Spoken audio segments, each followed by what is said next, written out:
سئل رجل: كيف تعرف أخاك؟ فقال: الذي يحمل همي ويسأل عني ويسد خللي ويغفر زللي ويذكرني بربي.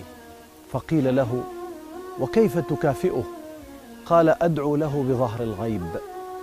قال شيخ الإسلام ابن تيمية رحمه الله تعالى: مثل الأخوة في الله كمثل اليد والعين، إذا دمعت العين مسحت اليد دمعها، وإذا تألمت اليد بكت العين لأجلها.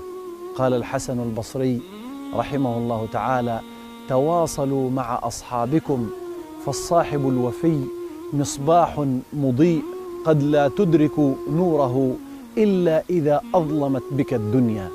اللهم اجعلنا إخوة متحابين فيك